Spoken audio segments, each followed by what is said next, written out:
নমস্কাৰ জনাইছোঁ সকলোকে। যোৱা ৭ তাৰিখে শান্তিহঁতৰ স্কুল টোপাবুৰীয়া শিশু কল্যাণ প্ৰাথমিক বিদ্যালয়ত গণোৎসৱটো বৰ ধুনীয়াকৈ পালন কৰা হৈছিলে আৰু মই 8:30 বজাতহে পাইছিলোঁগৈ শান্তিক লৈ। তেতিয়ালৈকে অভিভাৱিকাসকলে স্কুলখন ধুনীয়াকৈ চাফ চিকুণ কৰি সজাই পৰাই তুলিলেই আৰু এইফালে লাচু খুৰীও চাকি ধূপ জ্বলালে, ছাৰ আহিবও সময় হৈ গ'ল যে সেইকাৰণে।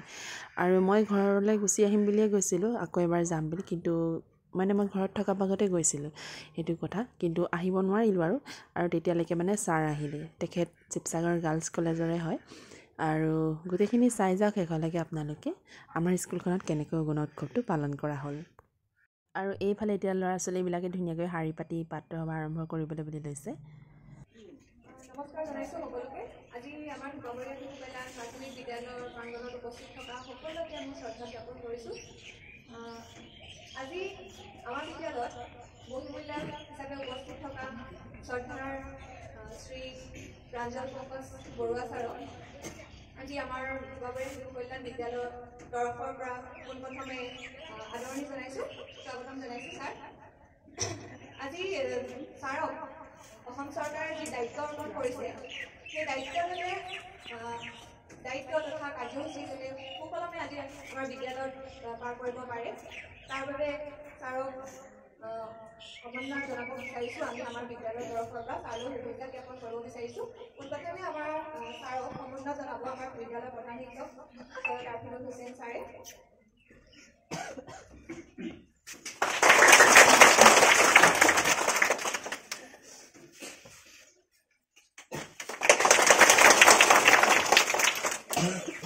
এতিয়া ছাৰক অভিনন্দন জনাব আমাৰ বিদ্যালয় পৰিচালনা সমিতিৰ সভাপতি জয়ন্ত ফুকন ডাঙৰীয়াদেৱে।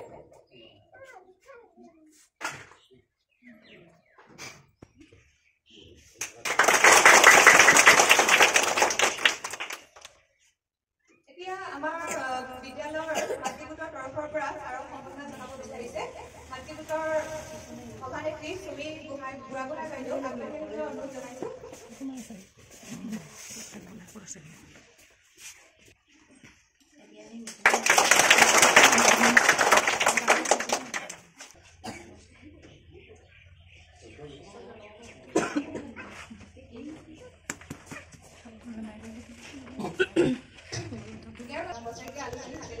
বিদ্যালয়ৰ মূল সদস্যৰ সহযোগত এই আলোচনীখন লিখি উলিওৱা হৈছে।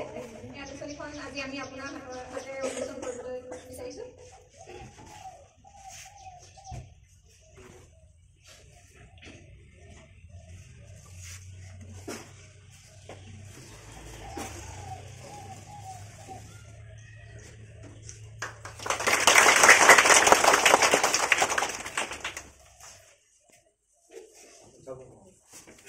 আমি লগব্যায়াম কৰিম। ৰেডি? 1 2 3 ষ্টপ। 3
মই আজি দিনটো তাৎপৰ্য ক'বলৈ আগবাঢ়িছোঁ।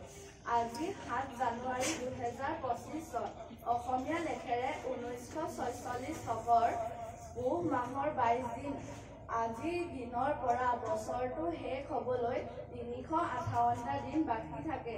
এই দিনটোতে 2016 চনত গুণাৰামৰ মৃত্যু হৈছিল।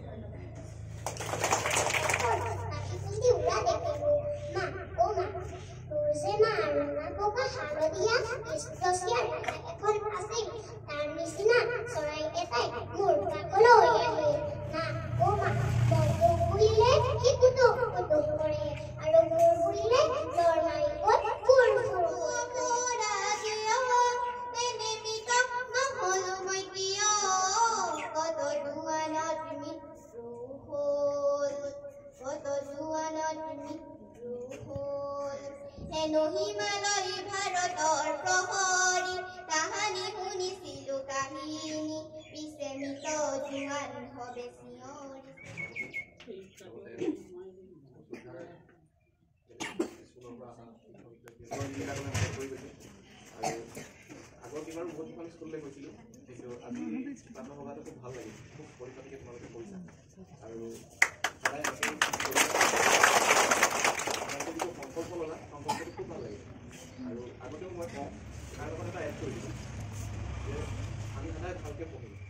এইফালে এতিয়া গাৰ্জেনসকল এনেকৈ বাহিৰতে বহা হৈছে ভিতৰত পৰীক্ষা আৰম্ভ হৈছে আৰু চাহ জলপান ভাতৰ যোগাৰ কৰা হৈছিলে মাছ মাংস নিৰামিষ ভাজি জ্বলা ভাজি মাছৰ বিলাহী ভাজি বনাইছিলোঁ তৰকাৰী আৰু ৰান্ধনি মই বুলি ক'ব লাগিব আৰু য'তেই যাওঁ ৰান্ধনিৰ বাপটো ময়ে পাওঁ কিয় নাজানো আৰু বাকী চবেই মিলিজুলিয়ে বনালোঁ বাৰু মই অকলে ৰন্ধা নাই এইফালে ব্ৰইলাৰ মাংস ৰান্ধিছিলোঁ মাছ বিলাহীৰ লগত বনাইছিলোঁ বন্ধাকবি জ্বলা দি ভাজিছিলোঁ তাৰপিছতে দালি বনোৱা হৈছিলে আৰু ৰঙালাও এখন নিৰামিষ ভাজি আৰু 2:30 বাজিলে তেতিয়ালৈকে ল'ৰা ছোৱালীবিলাক ছুটিয়ে দিলেগৈ আৰু এইফালে ছাৰহঁতেও খাবলৈ লৈছিলে আৰু এয়া আমাৰ নিকুঞ্জ বাইদেউ আহিছিলে তেখেতকো লগ পাই ভাল লাগিলে আৰু সেইদিনাখন মঙলবাৰ আছিলে শান্তি য়োগা ক্লাছ আছিলে সেইকাৰণে মই বাহিৰতে জল্দি জল্দি এওঁলোকক এৰি পেলাই খাই দিলোঁ আৰু খাবলৈ বহুত ভালেই হৈছিলে বাৰু আৰু দেখিছে আৰু মই কিমান লেটেৰি জাধলিজনী হৈ গৈছিলোঁ চবেই ধুনীয়াকৈ চাফ চিকুণকৈ গৈছে আটাইতকৈ লেটেৰিজনী মই আছিলোঁ আজিৰ ভিডিঅ'টো ইমানে আছিলে আশা কৰোঁ চাই ভাল পালে আজিলৈ আহিছোঁ দিয়ক